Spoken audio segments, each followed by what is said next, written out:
بسم الله الرحمن الرحيم. الحمد لله رب العالمين، وبه نستعين على أمور الدنيا والدين، وصلى اللهم وسلم على سيدنا محمد وعلى آله وصحبه أجمعين. أسعد الله صباحكم ومساءكم ولياليكم أينما كنتم وحيثما حللتم. ولا الله سبحانه ملك شوكتان بإله سبحانه وتعالى دكوان ما يلو عدي دبنبك الله كقاضو عدي دن لا له وفي انت بان الله دقو انت بكت الله بكسيو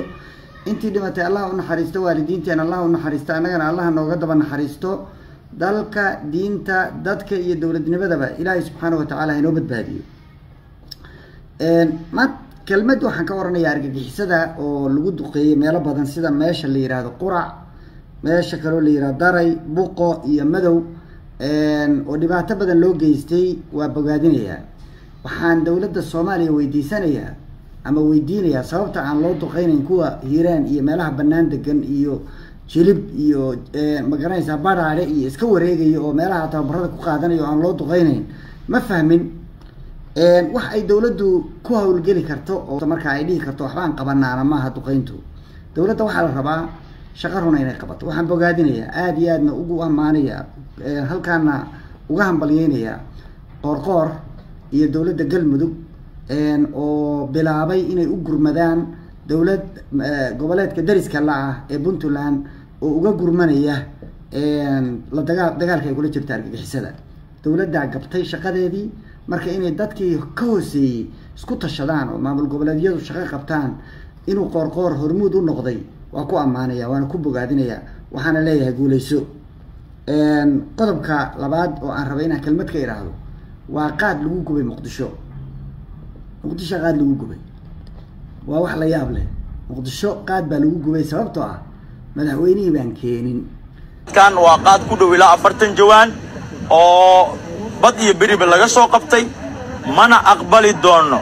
qaadka haddii uu sifada wasaaradda maaliyadda iyo tariifadii iyo sharciga soo maro ee canshuurta soo mara sidaas uu xalaal ku noqonaya. laakiin qaad intaad doon ka soo buuxiso 20,000 dollar $30,000 qaado qalqal amni aad samayso ama aad gudaha ka soo geliso nooc walba uu yahay marka aqbali doono. askariga baa marka hadlay wuxuu yiri qaadka wuxuu ku xalaaloobayaa in dawladdu keento cashuur laga qaado. dawladdu iyadaa keenaysay 3 sano iyo barkii la soo dhaafay $4 iyo bar oo madaxweynaha u saarnayd ayaa meesha ka maqan. laakiin macnuhu waxa weeye shaqadaydii iyo ganacsigaygii baad ganacsiga gees furateen, waa idinla dirirayaan oo isticmaalaya dawladnimada iyo awoodda qaranka. arrintaas waa nasiib daro. ninkaasaan dawladnimo ka sugayna. yacni xataa hadday gubayaan may qarsadaan ceebtooda. waa dad ilaahay fashilayo oo maalin walba ceebeynayo oo asturkii alla ka qaaday. ilaahay hadduu ku fadeexeeyana xadiis baa wuxuu ahaa ilaahay qofkii uu doono inuu fadeexeeyo yufadixhu walow fii jawfi raxli, riwaayad kale walow fii jawfi beyti, gurigiisa gudihiisa isagoo ku jira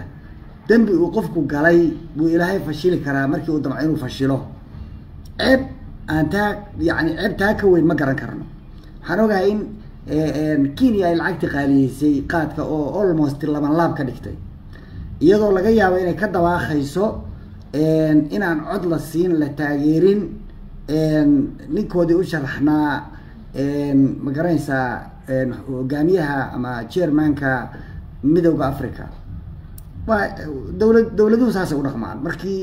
ay wax ka rabaan wax ka waayaan ama ay wax ka khasbanayaan inay ma garanaysaa. laakiin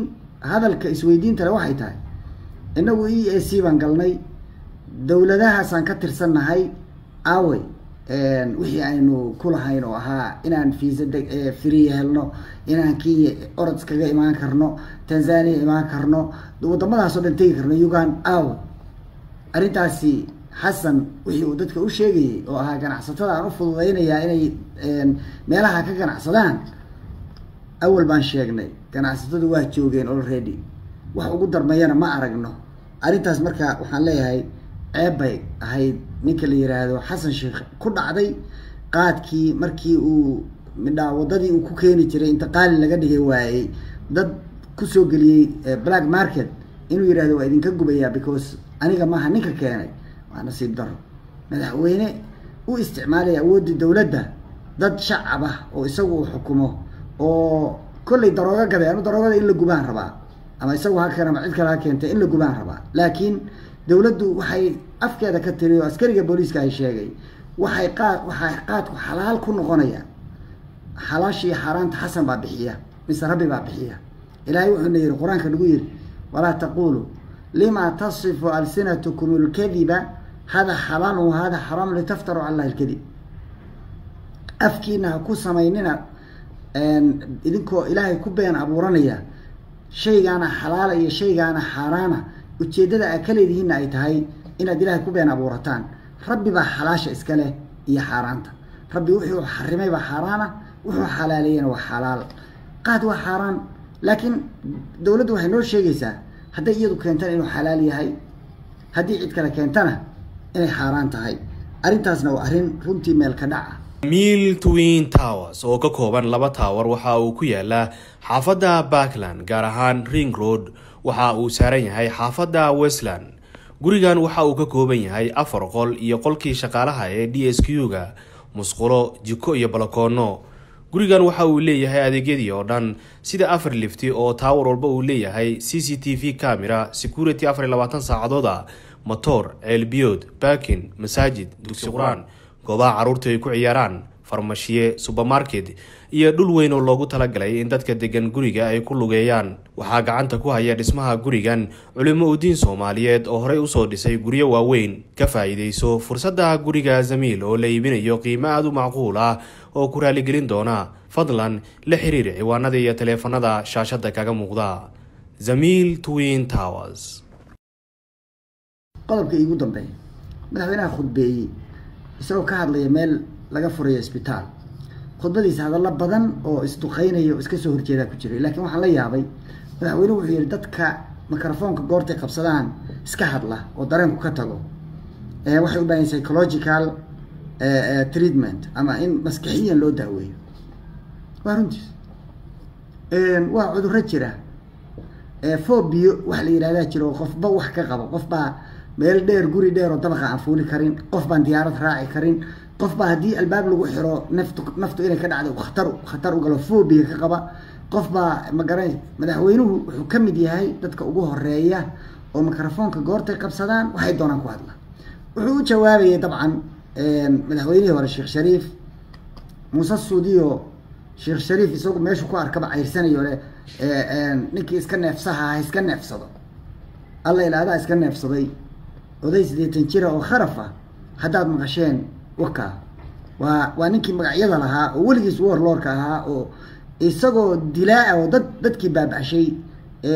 loo ogolaaday inuu maganaysa xasan buu wuxuu ugu hiilinaya qadiyaalad macna kale ma hayo waa la qabaha doorasho qof iyo cod waa la qabaha adigu kaalay qabo marka hadalkaagu macna ma leh shalay waa ku taagnayd madaxweynuhu soo bax maxamed oo soo bax maantana waa la qabaha intaasaa jirta 80 jir 90 jir waxa tahay aan yani diin iyo khayr iyo shaqul ku lahayn qabyaalad oo u soo taagan ilaahay ku soo hanuuniyo waa dhibantahay ilaahay ku hanuuniyo khaatumadana Allah ku soo biyo meel daran baad ku socotaa hadaasa ku dhimatid xasan marka inuu ka gubto mucaaradku inay wax ka sheegaan ama dadka Soomaaliyeed ay isaga kirtaas gareeyaan oo yiraahdo qofkii caaya qofkii dawladayda caaya isagoo shalay mikrofoon la taagnaan jiray wada walba iyo dariiq walba dalkan suurtagal ma aha doorasho oo deegaan hebel iyo maamul hebel ka maqan la leeyahay in la qabto suurtagal ma aha midnimada dalkaanay dhaawace wada jirka ummaday dhaawace dawladnimadeenay dhaawace waxba kama duwana madaxweynaha waxa uu sameeynayo nin gabar ay kala tageen wali ilmo u dhalaysa waxba kama duwana xaaski ay kala tageen oo furay asoo wali ay xaas u tahay oo kala waay xukuumadda maanta jirta waa saas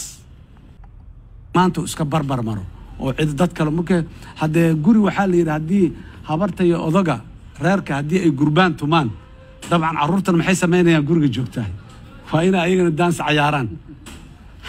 madaxweynaha dastuurka asiga ilaalinay dadka soo haro dhan maxay u ilaalinayaan waaba eegayaan be waaba geedku sidaanaba madaxweynaha ninka dhamaan ummadda ay doorto madaxweynaha waxaan leenahay meesha ka yimaado waxa loo adeeg war ciidamada inta laga daabulo halka gada la geey gada ma muxuu ahay ma dhul amxaarad degan tahay mise dhul cadow kale uu degan yahay way shabaabka degan lama diriraan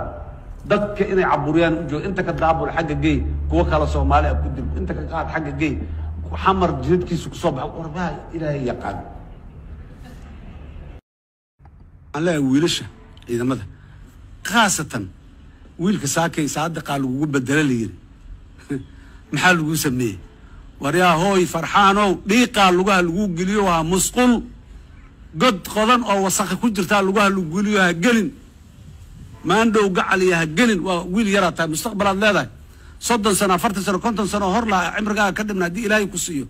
ha gelin dhiiqada nimanaa ku jiro nimanaa ku jire qolka dhiiqada ha la gelin nima ka baxay saakay ka bax adigana ha gelin darajo ma aha maxamed cabdullaahi farmaajo iska mala darajada maxaan ku yiraahday kii kale xoo ahay xijaar iska male darajada darajo waa nasiib daro waxay ku tusaysaa xasan shalay wixii uu sameeyay inuusan maanta ogolayn ama uusan raalli ka ahayn